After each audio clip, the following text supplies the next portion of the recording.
WTFSKY presents Part 2, Complexity.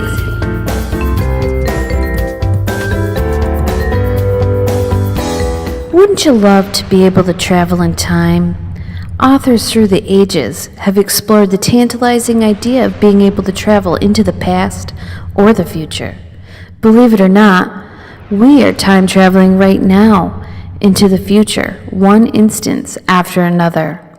But the question is, does time only travel in one direction at one rate? Here's my boy, Alabama Slim. Don't be scared. He's gonna show you some stuff.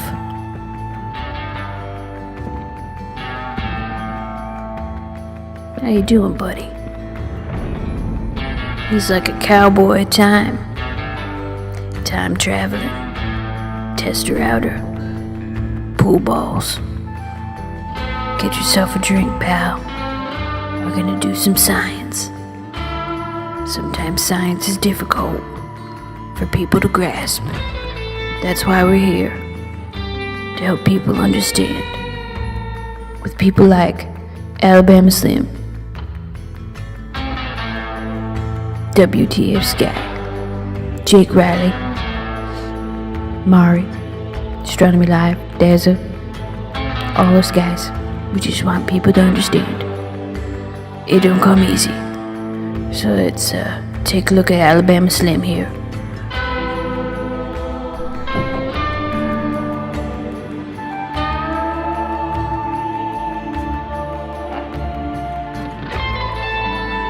He's not only a great pool player, he's a time outlaw.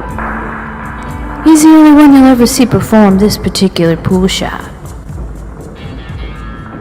If we watch Slim breaking the rack in a game of 8-ball, we can easily tell if time's running forwards or backwards.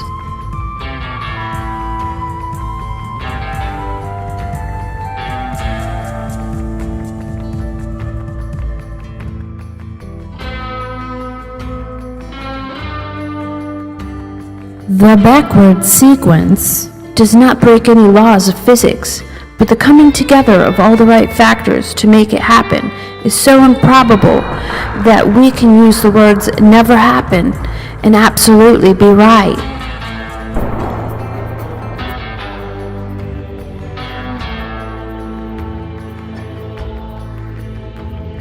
Now, in striking contrast, when two protons scatter off each other, time seems totally reversible.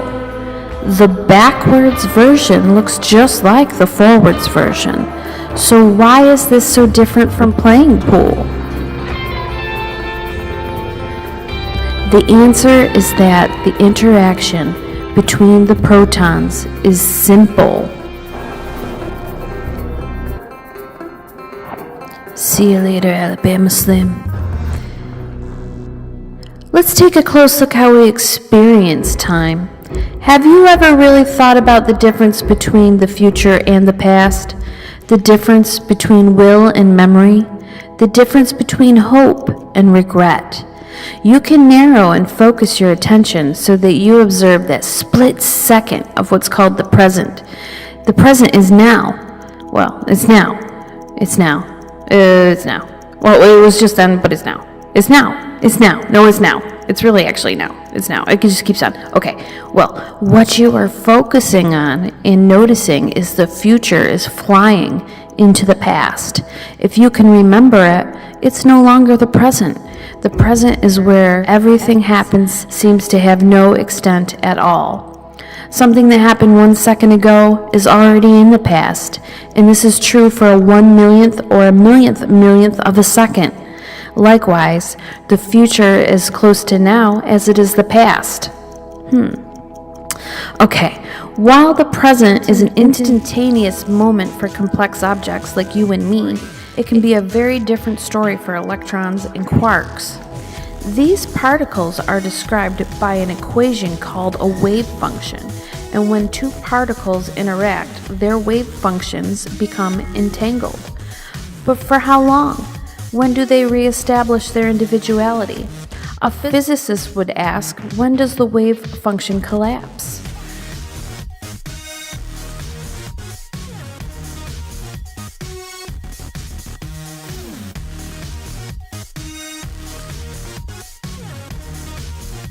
Here is an electron named Jake, let's say, Jake Riley, bumping into one of his brothers.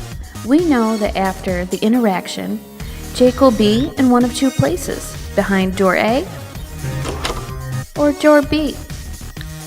It's possible that for an extended period of time, or seconds, even minutes, our electron can effectively be in both places at once. Now you know why Einstein thought these guys were nuts. One way to think of this is that the electron has a flow of time that depends only on its next interaction. Present for the simple electron is an indefinite extension. It remains in the present until some new interaction causes it to change its wave function. And once that happens, time has moved forward. It does not take an observation or a measurement by a person to cause the electron to jump from place A to place B. Any new interaction could cause the electron to jump into place A or place B, a light shining on it or an electrical field turning on.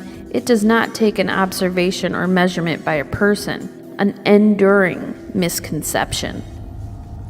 The collapse of the quantum wave function is the point where the universe moves forward, where the present becomes the past, and where more than one possibility becomes just one actuality. And time itself becomes irreversible when the collapse effect spreads to enough atoms and molecules that the backward sequence becomes so improbable as to never happen. So we have discovered a possible key in our understanding of complexity.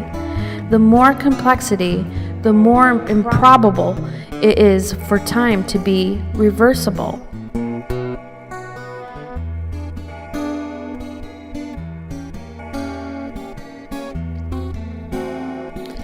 Now let's jump from the small to the large.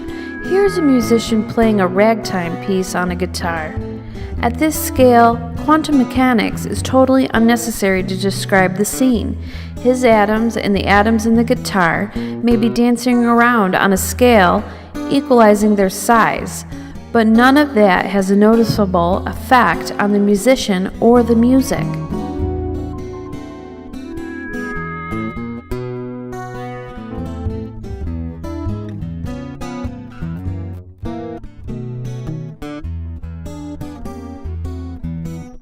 The musician has a reliable and continuous existence. There is nothing reversible in this scene, and there's uniqueness.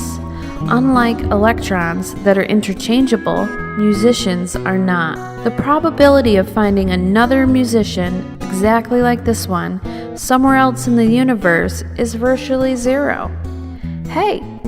Also notice that chance of this musician being able to time travel backwards is equally zero, since his atoms are dancing about, continuously interacting, causing multitudes of wave functions to collapse, irreversibly changing possibilities into realities. There's no going back. It is precisely this irreversible and complex process that makes the musician so unique.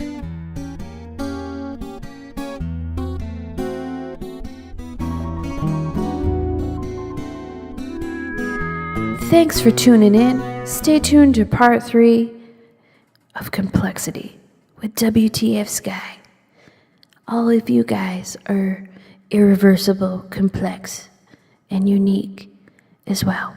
Much love to all. Have a great day. Goodbye.